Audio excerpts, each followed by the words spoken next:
Love, medicine, and miracles revolutionize the way patients recover from serious illnesses. Buckle on up as you are about to hear from the author, a legendary doctor way ahead of his time. Welcome to the Motivation Show podcast, where we interview remarkable world-class experts that help bring out the greatness within you. Top book authors, super successful business people, and outstanding special guests that will motivate and inspire you with their incredible, uplifting stories and life-changing tips and strategies. Our goal is your success. If you desire more out of life, you've dialed into the right show. So fasten your seatbelts, friends, and let's get ready for some high-octane motivation. Now, your host, the mayor of motivation, Eli Marcus.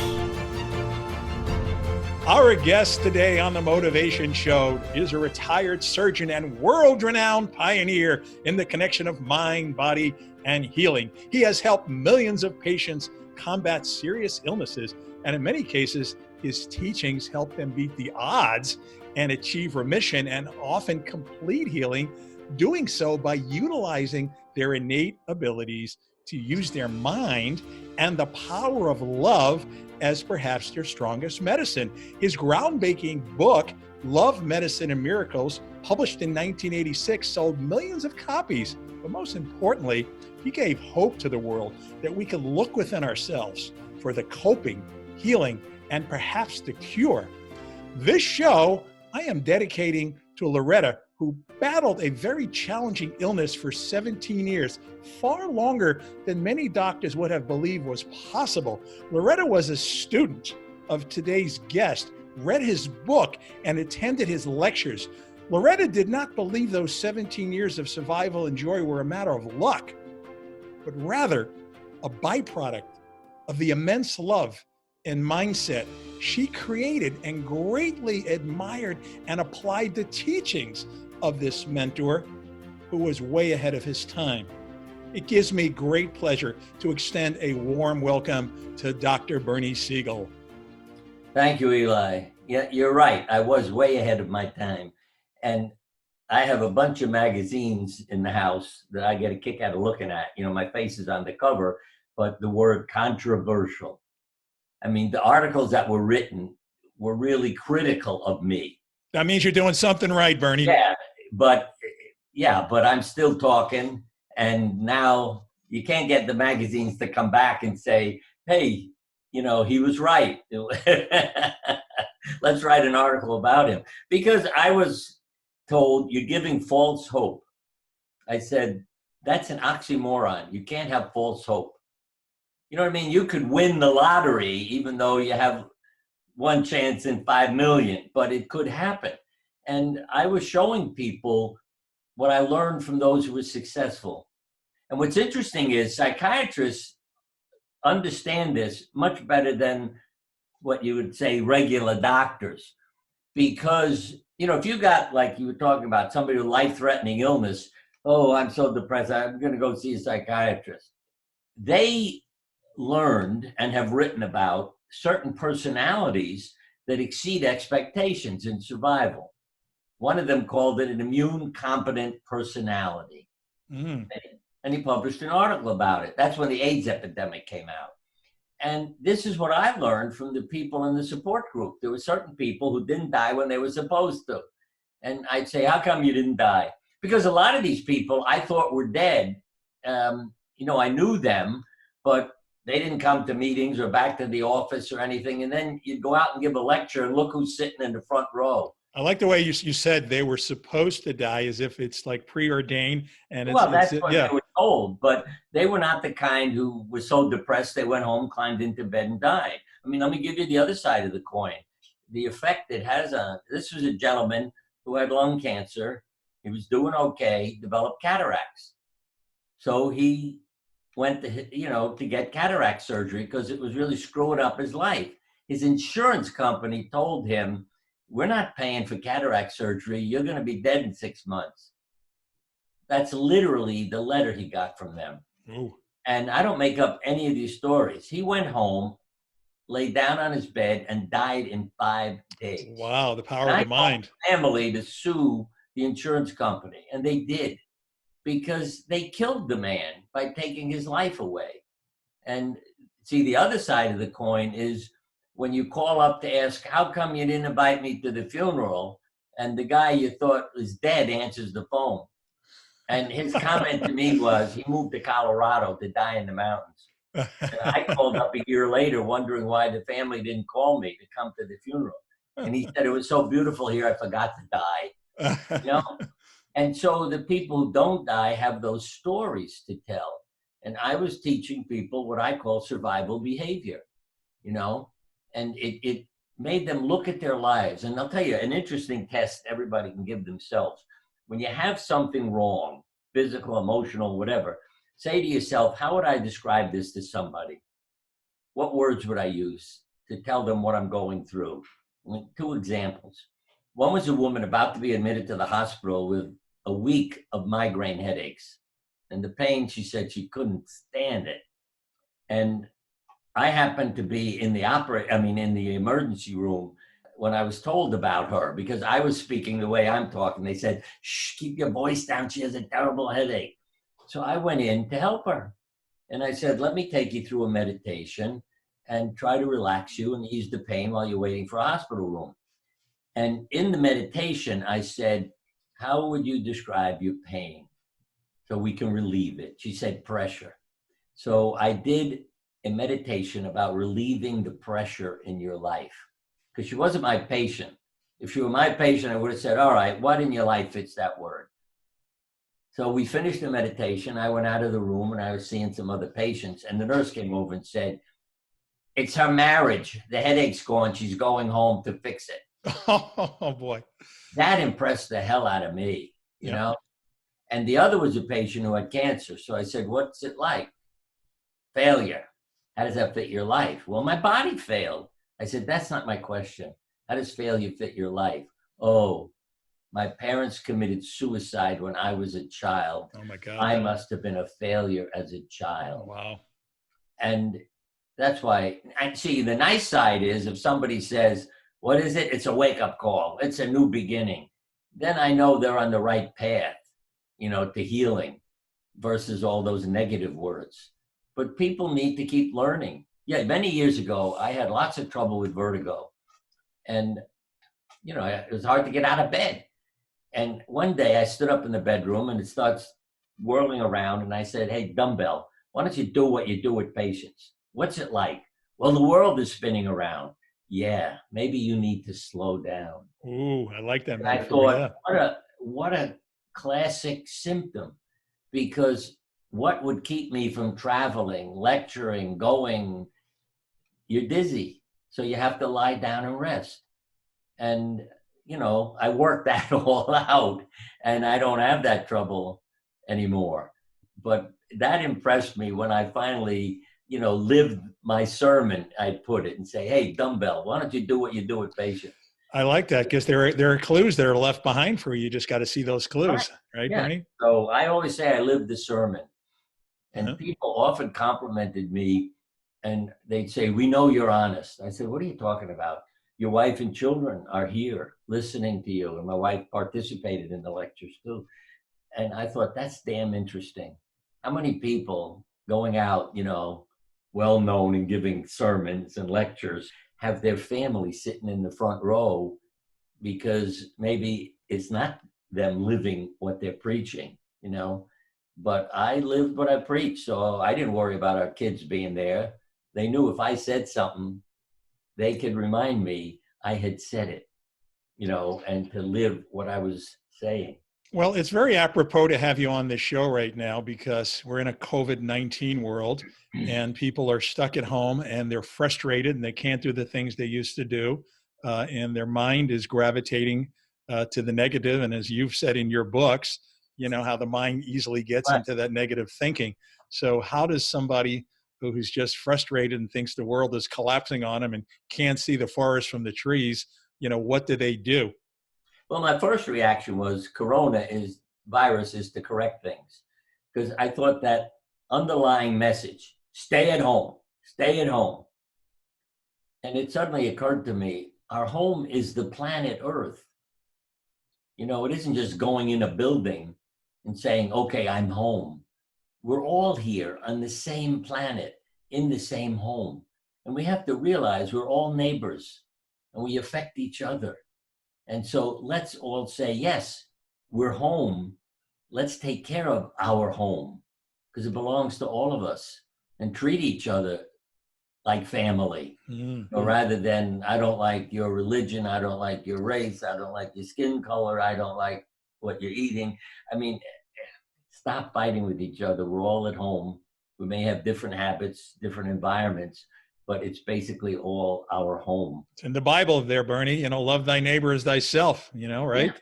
I mean, we walk out of the churches and the synagogues and the mosques, we learn all the right things, and then we come out and we don't practice it. And some people use religion as a way to attack other people. See, one of the things, even God, that I learned, what's his name? Billy Graham, in a newspaper column he had. I was reading the paper. I saw his name. I'm reading it. Does God want me to have cancer? Somebody wrote him. I thought he'd say no. He said, possibly. I said, what are you talking about, possibly? And basically the message was, supposing you win the lottery and therefore stop going to church because you don't need God anymore. Then God could say, oh, I'll get him back. I'll give him cancer. I thought, what a horrible thing to say to people, you know, that God may give you cancer. And I love Maimonides from 1,000 years ago. Two important things that he said. One was, disease is a loss of health. It's not God punishing. And we are, as the Bible tells us, supposed to help our neighbor find what they've lost. That's something I like. The other is, well, I'll give you two examples. One was Cat Fancy magazine. Give you a test question. You have 9 cats. You and your husband smoke. The cat's having breathing problems. One gets lung cancer and dies. What would you do? Stop smoking. That's wrong. What I would do. It's wrong answer. Wrong? Okay. Yeah. I was reading the magazine because we always have a house load of pets. And the woman went on to say, Doug and I now smoke in the yard. We're not killing our cats anymore. We love our cats more than the convenience of smoking indoors. Mm. And how the magazine could publish that without saying, ma'am, you're killing yourself and your husband's killing himself. Why don't you be as nice to your cats as yourself? Yeah. Because again, that was Maimonides' second statement. He said, if people took as good care of themselves as they do their animals, they would suffer fewer illnesses. And that's Bernie, 1,000 years ago. You're so right. I mean, I knew somebody that had a tube in his throat, and he was posting on Facebook. He might be buying it. That's his last rights are coming around. Somehow he pulled through, and only then did he decide he was going to make the change. Why do people wait till only when it's kind of like almost irreversible? It's about self-love. You know, all the violence, everything is related to not being loved by your parents, basically, when you're growing up. If you grow, what was it, from East of Eden, John Steinbeck? I love this line. He said, almost everyone experiences rejection. With rejection comes a desire for revenge. With revenge, and there is the story of mankind. Mm. And, you know, when you read all the violence headlines, you know, people going out, driving cars into crowds, shooting people, killing people, what's going on? They're making up for the rejection. They're getting even, you know. If they're not killing their parents, they're killing other people who haven't loved them and treated them properly, you know, the whole world. And if you grow up with love, you'd never think of doing anything like that at all. And I say, you want to solve the world's problems, love every child and love one another, you know, be neighbors, care for each other. Yeah. Well, Bernie, about a year ago, my heart was pumping a lot faster than I would have liked to have pumped. I rushed myself to the emergency room, went through the whole process there. I can tell you, I felt like a sort of a machine and was treated like a machine. Not that it was horrendous, but it wasn't great. It was just like I was just another, you know, person coming through there. and I didn't feel a whole lot of love. Now I can tell you that if I'd got a lot of love, I think I would have calmed down a little bit. Maybe Right. my heart rate would have gone down, but they didn't help the process. So there's still a lot of people who need to read your book. Yeah. Yeah. I mean, I've learned, it's really interesting what you just said, because my wife died 2.5 years ago. And 9 months after she died, it's like I was living the sermon. What organ in my body do you think went crazy after the woman I love died? My heart. Heart, yeah. I had an abnormal rhythm. It's called auricular fibrillation. Yeah. Now, my wife was born on 9/9. See, I wasn't alone. She's with me still. Yes. I go to the emergency room and I hear a guy yell, "Put him in room 9." I knew my wife's watching over me. Oh. They said, "We don't have a room for you in the hospital yet." Next day, we got the room, 819. And 8 is a new beginning symbolically. And they add up to 99. And then when I looked at my wristband, it blew my mind because my patient number has an 8, 2 9s, 2 6s, and 2 3s. Everything, every time I go to the doctor or the hospital, I get a wristband. The case number and my number always added up to 9s. And I've saved all those. And I can tell people that's not an accident. You know, our bodies die, but our soul, spirit, whatever you want to call it, continues on. And one more thing, I could take up the whole show about this and my wife, but we were married on the 11th. Well, I'll hold this up so you see. That's a picture of my wife. I wear it over my heart. Mm-hmm. But on the back, I don't know if you can see, there are a whole bunch of coins. Yes. I have found a dime and a penny in incredible places. The 11. 11, yeah. And imagine finding a dime and a penny in a bird bath. What the hell is it doing there? See? But when I went to clean it, I found the dime and a penny. Mm-hmm. And the other day was even the most mystical of all, which convinces me there are spirits. I was making the bed, same bed my wife and I slept in for over 60 years. And when I went to the other side to pull everything tight, I had my hands up like this, and the sheets and blankets pulled out of my hands. Wow. It's like, what the? And they flopped over the other side. What's lying on the sheet in the bed? A dime and a penny. Wow, huh? Now, there is no way I could ever explain that one. Someone's leaving clues, Bernie. Yeah. Who's that someone leaving those clues? I know she's around. Oh, that's Little sweet. things keep happening. See? You know? I knew. And they're called in our family pennies from heaven. Because they started when my mother died. Yeah. And a grandchild, this is what impressed me. Like, because I was finding pennies, and I mentioned this. My mother just died, and I'm finding all. And one little pipsqueak of a kid said, "They're pennies from heaven." And I thought, where the hell did that come from? And this little, like, 5 or 6 year old. But from that moment on, it became pennies from heaven in our family. And I know that connection is still there. And for people to understand that, you know, if you keep your mind quiet, then some amazing things can happen. And that's the most important aspect of all, because I've learned this from animal communicators, intuitive people. You have to quiet your mind. We're chatter minds all day long, right? You're not going to get messages. Because I had a patient, and she's still a friend. She came in the office one day. She said, "I've learned you're not a normal doctor, so I brought you a message from one of your dead patients." And she said the guy's name. It's from Frank. I put this in one of my books, and she gave me his words. So I called his wife. I said, "I don't want to upset you, but do you want to hear this?" She said, "Sure." So I stated it, and she let out a shriek. I said, "Look, I told you I don't want to upset you. You're not upsetting me." She said, "That's what Frank said every time he left your meeting." And when my wife died, I'm waiting for Monica, that's her name, to call me. She doesn't know, she's not a neighbor, doesn't live here. And my wife died on Friday. Sunday the morning, the phone rang. "Bernie, I got a call from a lady who was an opera singer. She said, Bobby is back with the family. Everything's fine. You don't have to worry." Blah, blah, blah. Wow.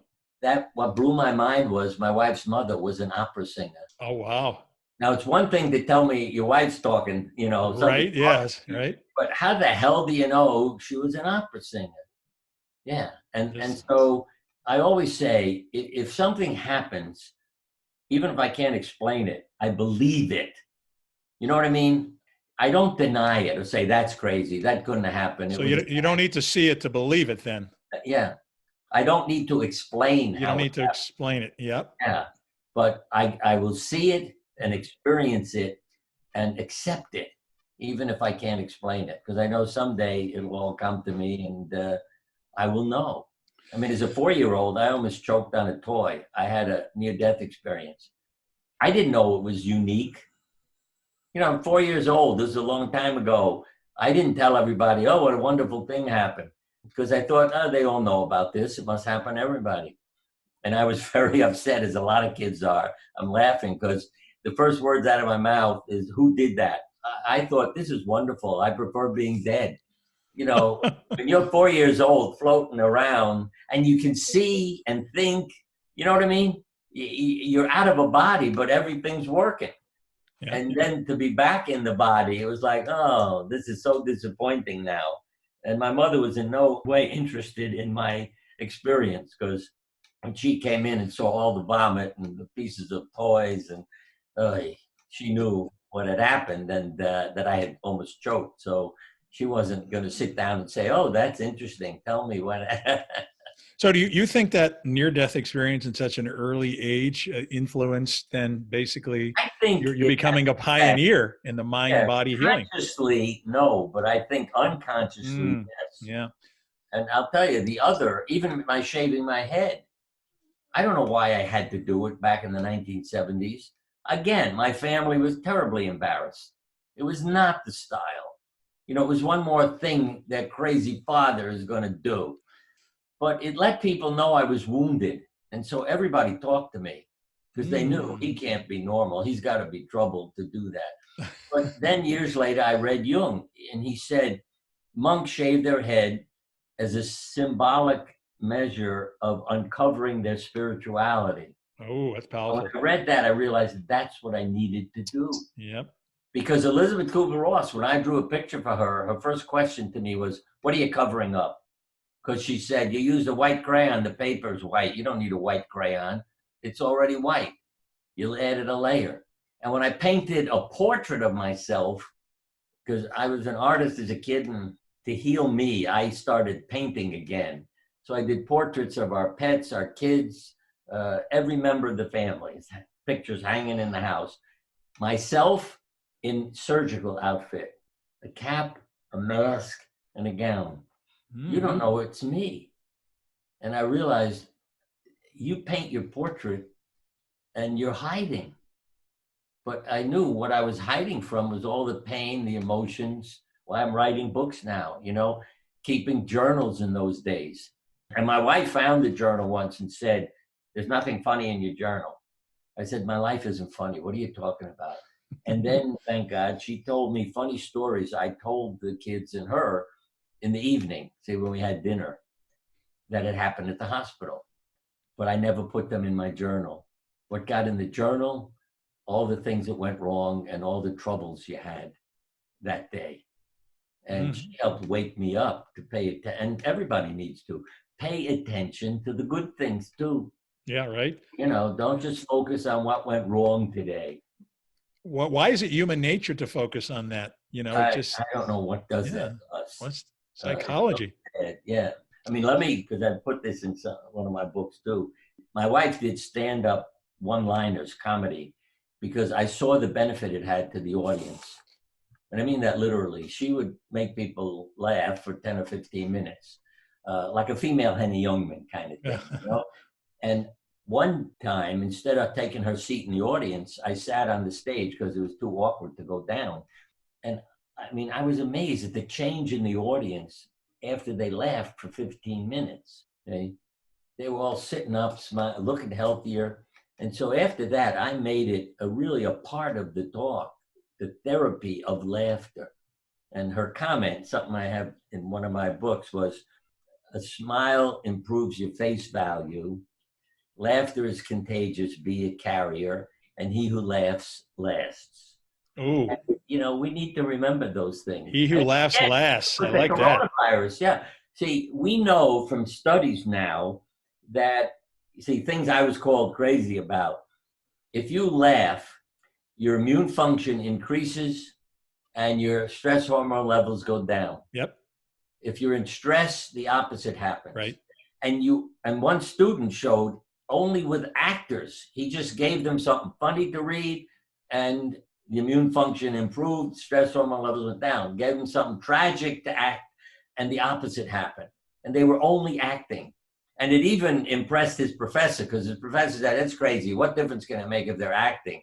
And then he let him do the study, like as his thesis, and he showed him it does make a difference. And so again, cancer patients who laugh, this was a study in one of the Scandinavian countries, they were told, laugh for no reason every 3 or 4 hours. At the end of the year, more of them survived than the people who were in the control group and didn't laugh for no reason. Absolutely believe that. Patch Adams talked about that too. As far as I'm concerned, there's two pioneers, is you and Patch Adams. Now my big question is, Robin Williams played Patch Adams. Who's going to play Bernie Siegel? Yeah, right. Well, and they'll have to shave too. Yeah, I mean, look, what you're saying makes all the sense in the world. Let me say, I admired Patch for being different, being willing to act that way. Oh, I have to tell you this one, because I have pictures of him when he visited us, all of us together. But he and I spoke at a conference, and my wife too, and we all went to the airport.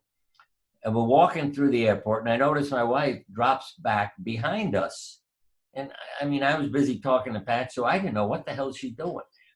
Well, when we got to the gate for the plane, she said, you guys don't know what you did to the airport. Everybody thought you two had escaped from, an insane asylum.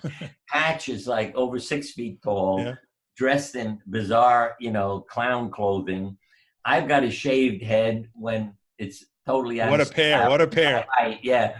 And she said the whole airport was just staring and overwhelmed by you two guys. They didn't know where you escaped from. So she said, I was having so much fun walking behind you and watching the reaction to the two of you. Yeah, but you see, again, I act like a kid. Something I've learned from him, and it was intrinsic. He had artificial poop. He'd go to the airport and put it down on the floor, and people would notice it, and he'd say, oh, I'll clean it up, don't worry. And they'd look at him like, what? And he'd pick it up, but he got everybody laughing. So I do that too in very simple ways. Even if I stop at a toll station, if I go to a hotel, I walk up and say, how may I help you? And the people look at you like, what? But then you meet kids too. Because at one toll station, the woman said, well, get out of the car, collect the tolls, let me go home. And then you're friends with that person immediately. It's like two kids laughing together and the whole day is better. And I say to people, use this one. Wherever you go, what do people say to you? How are you today? Pretty much. I say, don't ask. They look at me. I said, look, I got so many problems. I don't want you to remind me of them. So next time you see me, I want you to say, you're looking very well today. And I go into a market and there's a new clerk and she says, how are you today? I said, don't ask me. I don't want to remember all my trouble. Everybody in the store is like, what a guy. What's wrong with him? Then an old-time employee comes out of the back, sees me and said, oh, you're looking very well today. And the whole store bursted out laughing. Yeah. Because they'd heard me train the new clerk, see? And they realized, oh, he's kidding. And I think that's what we have to remember. Everybody's got troubles. Everybody's wounded. Yeah. And I tell people this often. I'm in Stop and Shop. I get poked in the back. I turn around, there's a lady with a bandage over her eye. She said, you are the only person in Stop and Shop who hasn't asked me what happened. I thought that was interesting, that I'm a doctor, so bandage. And I said to her, oh, I know what happened. I have an abusive spouse also. And then she looked at me like, what? But that impressed the hell out of me. You wear a bandage and everybody knows you got a problem and they talk to you about their problems and your problems. And I tell people often, put on a bandage and go to work. Put on a bandage, go shopping, and watch how people treat you and what they say to you when they see you that way. And it really makes a difference. And so I love to react in that way to people. And I'd say one more thing so people know you as an individual. When you call a pizza restaurant, order Chinese food. And when you call the Chinese restaurant and they say, what would you like? Order a pizza. What happens? They get to know you. Because now, you see, if I can guarantee you, if I call up and say to the Chinese restaurant, I'm looking for a pizza, they say, oh, Dr. Siegel, how are you doing today? You know what I mean? Yeah. Because nobody else calls up and orders the wrong food. Well, I'm going to be doing that from now on, I think. Yeah. Let them know who I am. Fun because you become a character, you make them smile, and they're glad to see you walk in the restaurant. Yeah, that's very healing. You know, there's some people that just are stuck in their fears. And, you know, intellectually, they know what you're saying. Intellectually, they know that, you know, there's no upside to being on the downside. But, you know, they're in pain and they're in fear. They think it's going to get worse and they just can't get out of their own self. That's what induces it to become worse, too. Yeah, it's self-perpetuating, right? The body believes what the mind conceives of. I mean that literally. My patients at the hospital were called Siegel's crazy patients. Why? See, first I was considered crazy. Then it became a compliment because my patients, and these, again, I don't make up stories. You get a call from a radiation therapist. He said, Bernie, I thought the machine was broken. Then I saw your name in the chart. So I knew it was a crazy patient. She has no reaction to radiation. And so I said to her, how come you don't have any reaction? I get out of the way and I let it go to my tumor. Those are her exact words. Ooh. Same thing with chemotherapy. I've had people send to me, because he makes people well all the time. I mean, they don't ask me, you know. So people come, I love them. I give them hope. I hug them. And my oncologist friend, because they learned it was fun to take care of these crazy people. He said to me, Bernie, I agree with her doctor. She's about 2 months to live, but this is written out. He said, I know you and your crazy patients, so I'll give her hope. Mm.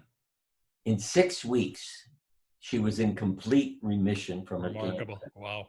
And his, comment was, tongue in cheek, isn't chemotherapy wonderful? Because he knew this was one of the crazy patients and it had more to do with her beliefs and Dr. Siegel hugging her and loving her than it did the treatment. Yeah. Well, you talk about in Love, Medicine, Miracles, you talk about someone who actually says, thank God I have cancer. That's a very profound and powerful statement. Tell us a little bit about that. Well, one of the people that impressed me when I said I had to learn about faith. I didn't mention to you my past life, but I'll just make it brief. In past life, I'm sure I was in Ireland because of Irish connections that have come up in my life. And I killed with a sword. And when I had the past life experience, it was because somebody said over the phone, because I was so busy, it's like I have an interview with you and somebody calls me and I say, look, I can't talk, I have an interview. Why are you living this life? I said to her, oh my God, I see myself with a sword in my hand killing. Maybe that's why I'm a surgeon and why I have so many pets, killing animals and people. And when I had the whole scene, I can only explain to people like saying you're watching a movie with yourself acting in it. And I cried for hours because the woman I killed in it was my wife. Wow. I went into a bedroom at night because I wanted to kill her while she was sleeping to make it easier. And I killed her dog because he was growling at me and that woke her up and I saw her as she turned over. And you'd say, why did I do that? See, I had to learn about faith because when I went to get therapy from James Hillman, the Jungian therapist, he said, Bernie, you hear what you're saying? I said, what do you mean? You keep saying my Lord. I said, yeah, the Lord of the castle. He said to me, go kill the neighbor's daughter. I want to get even with him for what he's done. And I said, why don't I kill him? And he said, no, I want you to kill her. What if I don't? I'll kill you. All right, I went. he said, go home and relive this. And as soon as he said that to me, I knew, because I had wondered, why did Abraham not say to God, take me, leave my kid alone?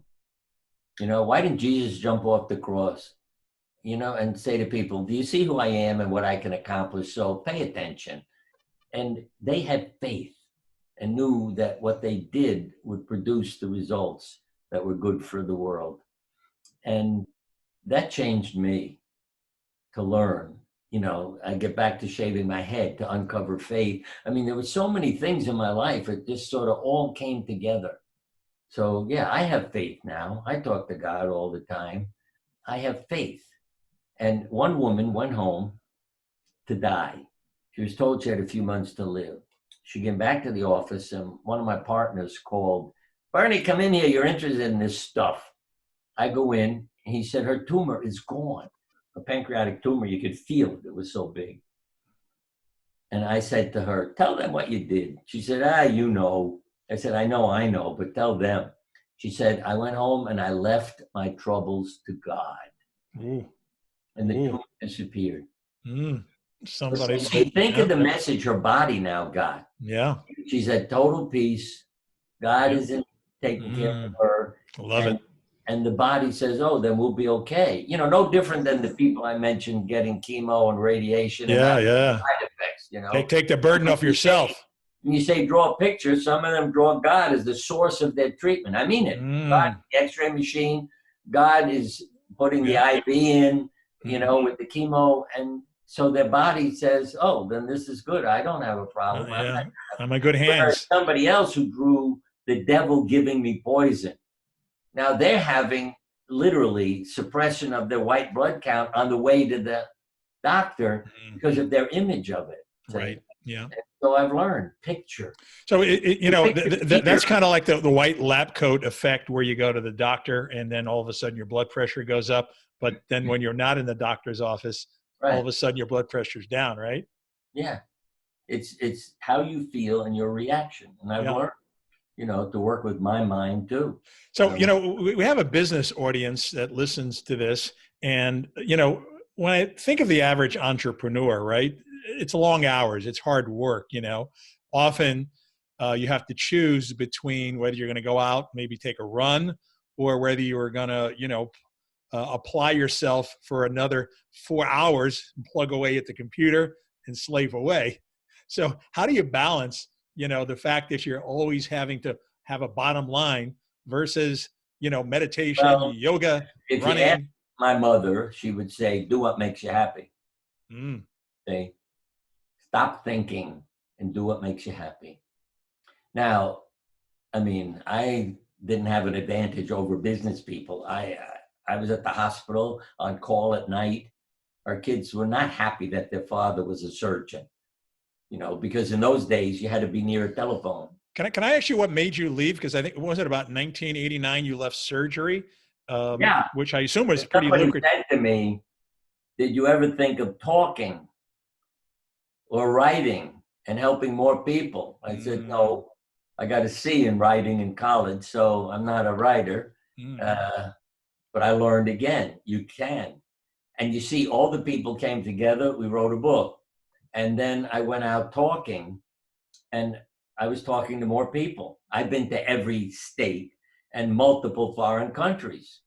Now, if I had stayed in the operating room or the office, I couldn't have touched all those people's lives. Can I ask you, Bernie, can I interject for a second? Because it's very powerful to me what you just said, because first of all, I mean, at least my impression back in 1989, surgeons probably made a pretty good income, right?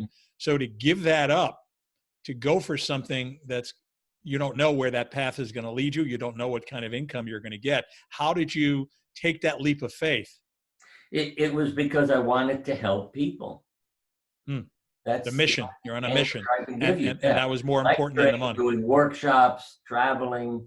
As I said, it was amazing how you heading around the world. And that's when you learn about people. Let me tell you, say, you give a lecture in New York City, you get a very different response than Montana. And I may add, the cancer cure rate is better in Montana than it is in New York City.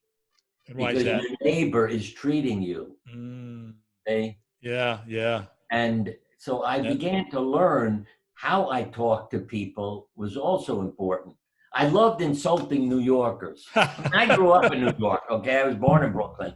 But I get up at the New York Open Center and I say, I can't stand New Yorkers. You know, you're intellectual, you're in your heads, you're not friendly, you don't listen, you don't.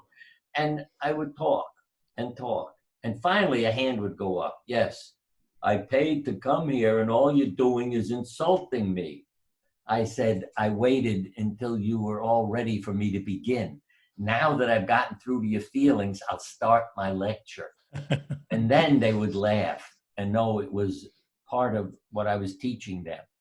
But, you know, if I'm in upstate Maine, as I said, or Montana or Texas in the middle of nowhere, if I ever acted like that, people would cry and leave, you know? Yeah, And, yeah. and I learned that how we treat people has so much to do with their ability to survive. If everybody acts like family, Mm, it's a hell of a lot different than if you're a case. You know, at Sloan Kettering, one of the oncologists there, because they would always give me a hard time, you know, the intellectual cancer center. And he sent me a book. It was called Healing Lessons. And I start reading it. And I realize it's about his wife developing cancer. And in the book, he wrote, I want to apologize to Dr. Siegel. And as soon as I read that, I called him. I said, what are you apologizing for? You haven't caused me any trouble. He said I was apologizing for what I used to think of you. oh, Now that my wife has cancer, you are an enormous help. oh, wow. You're with us in the living room every day. Wow. You Love know, it. listening to your tapes, reading your book. And yeah, and so he was honest enough to write me and say that, what he had learned because of his wife having the disease. Yeah, yeah. And I always say they're natives and tourists. If you're just treating it, well, Jung said this, again, hundreds of years ago.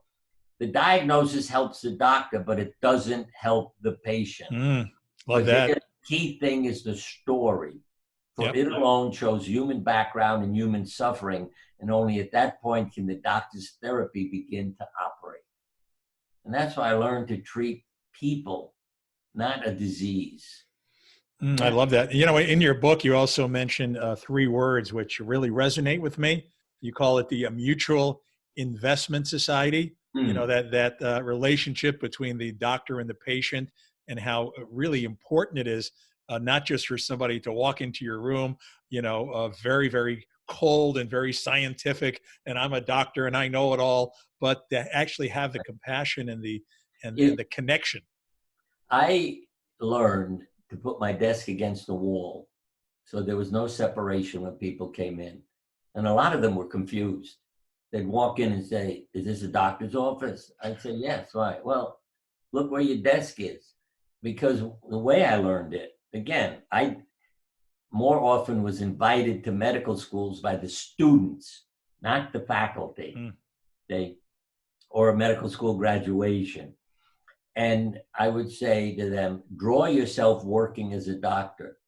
And the first time I did that, it was like getting hit in the head with a mallet, because what they drew, okay, let's say there were 100 students in it.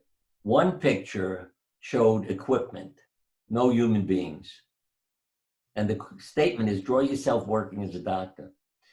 At the other extreme, there was just one picture where this young man is kneeling in front of a wheelchair, handing a lady a tissue. See, I always say, that's being a doctor. He's helping her. He isn't curing a disease, but he's curing her problem. She needs a tissue. All of the other students drew themselves sitting behind a desk with their diploma on the wall behind them. No other person in the room. Wow. Working as a doctor, sitting behind a desk. And that blew my mind, that this has nothing to do with people. And that's what a lot of medical schools still are not looking into. Why are you a doctor? You know, it could be, I want to impress everybody. That's what my mother and father wanted me to do. You know, and so it's not your life. Ego. Again, you were talking a Right. little bit about like the business world. Yep. So many stories from that. See, you learn you have a few months to live. What do? You quit your job. And I don't make up, again, these stories. I wanted to play the violin. My parents wanted me to be a lawyer. So I have a few months to live. I'm going home playing my violin. A year later, he had a job in an orchestra playing a violin, and he's not dead. You know, so I have met so many people who, in a sense, are successful in the business world, but miserable. So when they get the life-threatening illness, Yeah. I'm getting the hell out of here. They finally find their true calling. Yeah. And again, then they don't die when they're supposed to because their body, and loving yourself. One more story. I don't know how much time you have to go on, but this is a woman who had polio as a child. So she had deformities from the muscle wasting. And she said, I never liked my body because it never looked normal. Then she developed a neurological disease, which was affecting her even further with weakness and paralysis. And she said, I'm expecting to die, but I don't want to die hating my body. So I started lying down in front of the mirror, totally naked, and loving myself inch by inch. She literally had a routine. I love my toes. I love my feet. I love my ankle. I mean, every part of her body. And lo and behold, she went into complete remission of her neurological disease. And, you know, these are the stories I hear from people, and it's just amazing. Well, I just love that. And, you know, you've been so generous sharing all these stories. I want to talk a little bit about, you know, what you're doing because, you know, you're still out there plugging away, putting books out. You know, you're impressive. I'll tell you that. You know, you wrote this new book with your grandson, right? Yes. When you realize how perfect everything is, a conversation about life between grandfather and grandson. Tell us. Let me tell you why. I was trying to put together a book, really called a Bible 2, but it's the first one you mentioned is this one. And I loved, I mean, he's such a bright spiritual kid because I said to him, if we both wrote the book, why is there one bird on the cover? And he said, that's the reader finding their way. And he is something else. He is so spiritual at age 30. Charlie Siegel. Yeah. Charlie, got to give him a plug. 60 years to get to where he was. Yep. But I was talking to him because I was writing this book, No Endings, Only Beginnings, a subtitle, A Doctor's Notes on Living, Loving, and Learning Who You Are. I wanted to call it Bible 2, but they didn't want to do that. But what I ended up doing is using this from Charlie as an introduction. Begin your quest for truth. These are all Charlie's words. Where is God in all of this? You ask yourself, head in your hands, water washing over your body from a shower or the rain or your tears. Where is God in all of this? The question echoes across the whole of the gymnasium as your peers laugh and the fear sets in. Where is God in all of this? It is a question we all ask at some point in our lives. Turn the question inward and let it reverberate through your heart, your mind, your soul, every fiber of your very being. Where is God in all of this? He is in your heart, in your breath. He is in every action you take and in every life you touch. Will you accept his presence here? Will you act as an agent of miracles today? Where is God in all of this? God is with me and I am with God. Repeat it, feel it, live it. And it's from a poem he wrote called The Answer Lies Within. Now, you know, he sent me that and he blows me away. Knocked your socks off, Bernie. Then I started sending him poems I wrote, you know, in my journals and all my poems when I was dealing with pain and difficulties and just got it out of my system. And the two of us, it was just amazing how many poems were alike. You know what I mean? It's a poetic duet, yeah, you know, instead of a musical duet. It ended up becoming a book, which I love. And he's also, I'm an artist, he's a photographer. Mm-hmm. So his photographs are in there. I mean, there's so many connections between the two of us. We're into words, but also we're both visual people. And it's just amazing, you know, what came out of it. There are, well, as Elizabeth always said, There are no coincidences. And I think it's like my talking to Charlie, it was no coincidence we ended up doing that book and all the poems in it.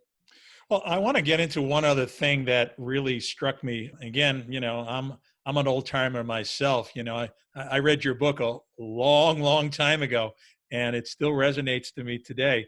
And you said something. You say that when given a choice, 8 out of 10 patients would actually opt for surgery rather than sustain lifestyle changes. I mean, that's a big statement. Tell us a little bit about that.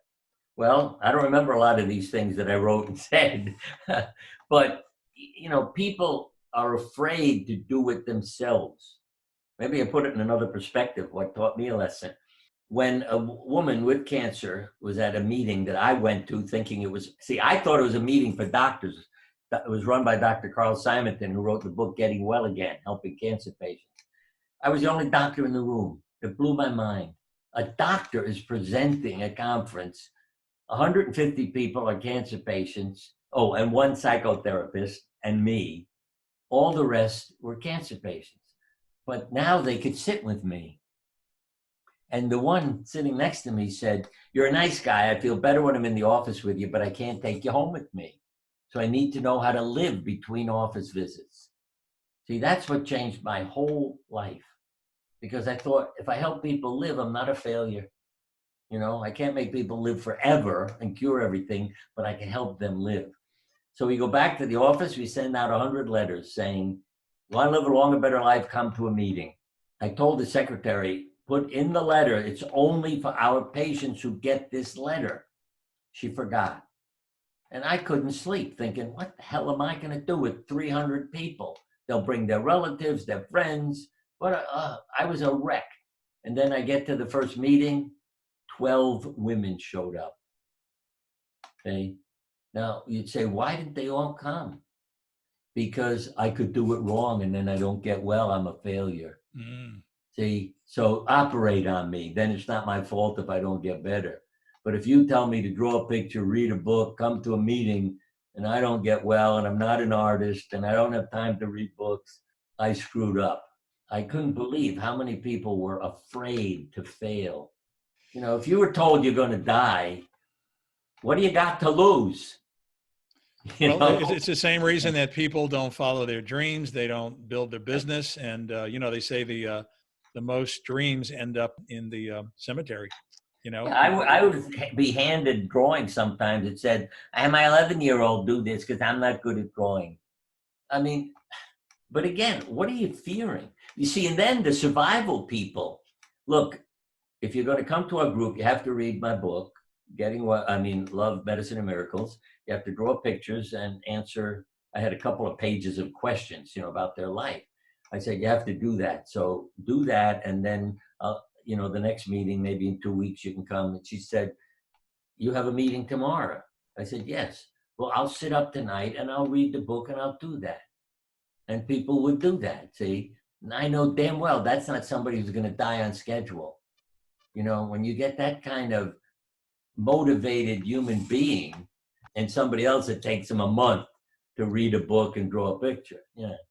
Well, you've been an incredible guest. It's been 22 years since you and I have connected. You came and gave a lecture for me at the Seminar Center back in the old days, 1998.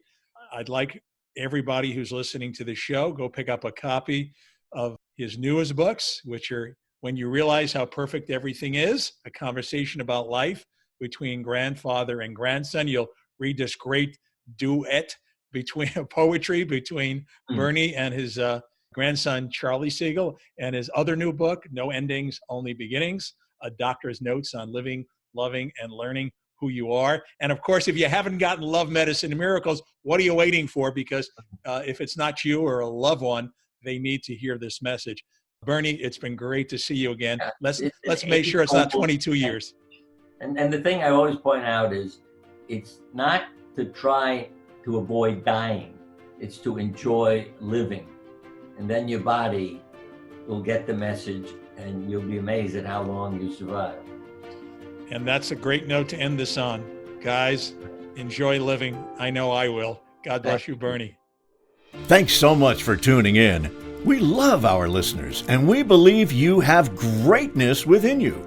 If you like The Motivation Show, we appreciate you subscribing, rating, and reviewing us. Check out 𝐁𝐞𝐫𝐧𝐢𝐞 to hear more inspiring shows and to read our motivational blog. That's 𝐁𝐞𝐫𝐧𝐢𝐞.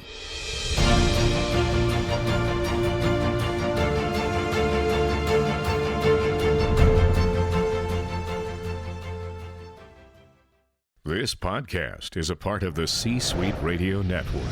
For more top business podcasts, visit c-suiteradio.com.